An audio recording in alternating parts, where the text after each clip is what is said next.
Bueno, me pidieron básicamente que hablara de lo que eran los conceptos en insuficiencia cardíaca, lo que hacemos actualmente y lo que está por venir, podemos recordar entonces que insuficiencia cardíaca era concebida como una falla de bomba, dilatación de cavidades, y entonces en virtud de eso lo que nos enseñaban los libros, las guías y todo en la antigüedad era que era suficiente tratar a los pacientes con digitálicos y con diuréticos. Incluso mucho antes lo que recomendaban a los pacientes era digoxina y reposo. Ese era el tratamiento. Para el año 97 se publica el estudio DIC, que todos recordamos el uso de digoxina contra placebo en pacientes con disfunción ventricular izquierda con clase funcional 1 a 4. Se comparaba digoxina contra placebo y el punto final primario era mortalidad total. Todos recordamos que este estudio no demostró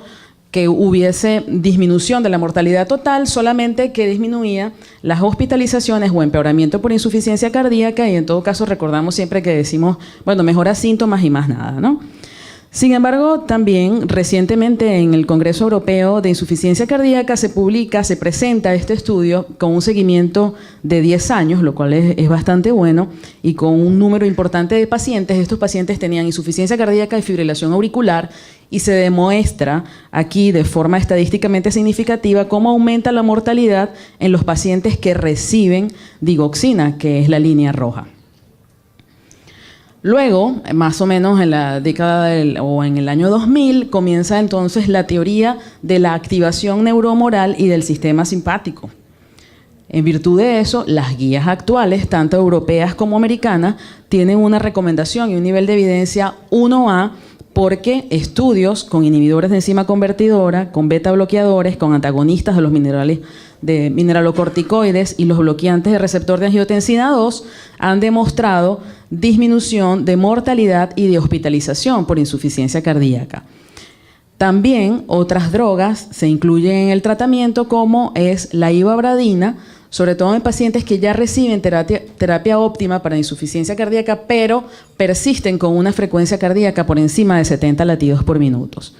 La digoxina la recomiendan solo para aquellos pacientes que tienen síntomas, a pesar de que ya reciben el tratamiento adecuado, y también hidralazina combinado con dinitrato isosorbide para aquellos pacientes que no toleran tratamiento con inhibidores de enzima convertidora o con bloqueantes de receptor de angiotensina 2.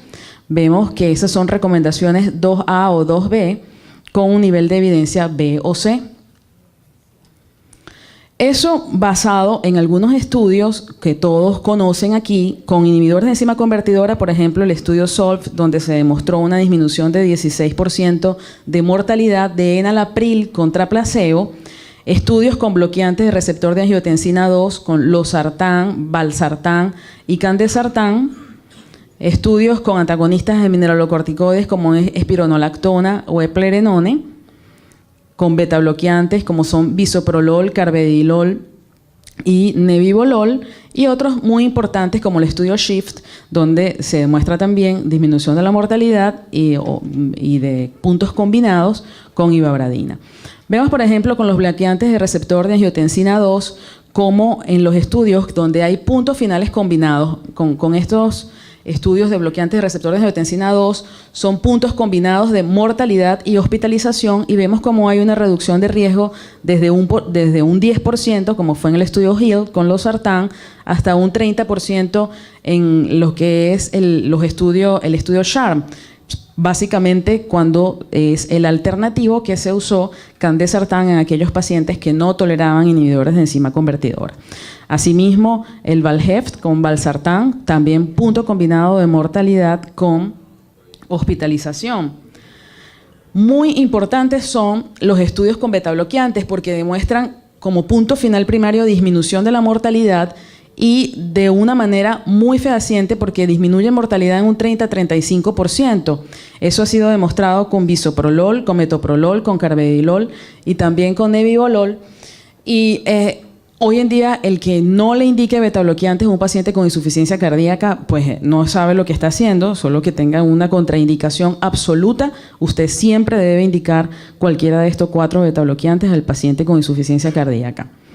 Luego tenemos para los antagonistas de receptores de mineralocorticoides también una reducción de un 15 a 30%, y eso ha sido probado en el estudio RALES con insuficiencia cardíaca crónica, en el EFEXUS en pacientes con insuficiencia cardíaca postinfarto, y en el énfasis demostró además que no solamente es para pacientes con disfunción con clase funcional 3 y 4, como habían sido los anteriores, sino además con clase funcional 2, o sea que también debe usarlos en pacientes con insuficiencia cardíaca moderada. En pacientes con insuficiencia cardíaca y función sistólica preservada, los bloqueantes de receptor de angiotensina 2 no han demostrado una diferencia estadísticamente significativa, específicamente con irbesartán y con candesartán. Algunos estudios con betabloqueantes podemos ver cómo disminuye la mortalidad total, mortalidad cardiovascular y hospitalizaciones con betabloqueantes y tienen función sistólica preservada. ¿Y qué es lo que podemos ver en el horizonte y que debemos conocer al menos? Dispositivos que puedan permitirnos de forma de telemedicina o telemonitoreo para pacientes que se les pueda colocar este tipo de dispositivo que nos permita monitorizar presión arterial, frecuencia cardíaca, presión pulmonar y todos los cambios que pueda presentar el paciente y uno pueda seguirlos a distancia. La activación con terapias de barorreflejos, colocar dispositivos en las carótidas y que eso en estudios publicados recientemente demostraron mejoría en la calidad de vida, en la clase funcional y disminución en los valores de péptido-natriuréticos que todos debemos recordar que tienen valor pronóstico en los pacientes con insuficiencia cardíaca. También se plantea, y estos estudios como el CUPID y el CUPID-2 que también voy a mencionar, usando adenovirus. En el 2011 este estudio fue publicado, era un número pequeño de pacientes para utilizar adenovirus en estos pacientes con clase funcional 3 a 4, disfunción ventricular izquierda, y se quiso evaluar el cambio en la clase funcional, cómo mejoraba la caminata de los 6 minutos, los valores de péptido natriurético y la fracción de eyección. Se demostró la disminución de la capacidad funcional y todo esto que les mencioné cuando estas inyecciones intracoronarias a altas dosis mejoraba la fracción de eyección, mejoraba o disminuía el volumen diastólico final y el consumo de oxígeno. Luego, más recientemente, se plantea que si esto sucedió en un grupo pequeño de pacientes, en un número un poquito más grande, con adenovirus básicamente de este retículo sarcoplásmico calcio ATPasa dependiente que está alterado, dañado en los pacientes con insuficiencia cardíaca, se hacen inyecciones intracoronarias cada 3 meses con un seguimiento durante 1 año y a largo plazo, y se quería demostrar que al hacer este tipo de tratamiento con geneterapia podía mejorar entonces y retardar la aparición de efectos adversos en estos pacientes. Ellos plantean que sabemos que el calcio es importante tanto para la contracción como para la fase de relajación y que al entrar calcio por los canales de calcio hay un disparo o un estímulo hacia los receptores de rianodina importantes para la contractilidad,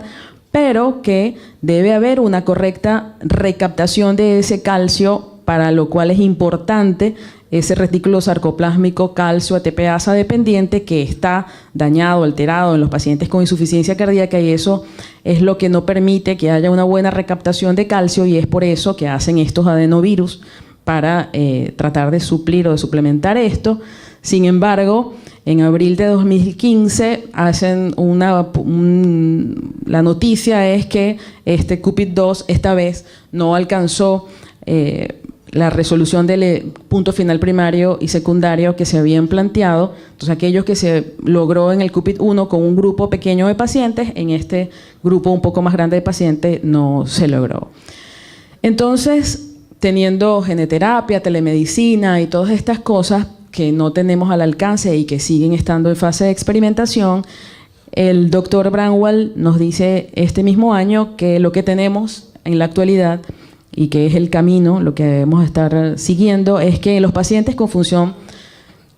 disminuida hay activación del sistema nervioso simpático, del sistema renina-angiotensina, y agrega un tercer brazo de activación de los péptidos natriuréticos. Ya tenemos aquí el control con los beta bloqueantes del sistema simpático y del eje renina-angiotensina-aldosterona con los moduladores del sistema renina-angiotensina-aldosterona a este nivel con los inhibidores de enzima convertidora, demostradísimo con los trials que revisamos. Luego, con los bloqueantes de receptores de angiotensina 2 a este nivel y con los moduladores o antagonistas de los mineralocorticoides a esta altura, Y entonces, en este otro brazo, para la activación de los péptidos natriuréticos, que nos llevaría a beneficios sobre natriuresis, vasodilatación, disminución de la fibrosis,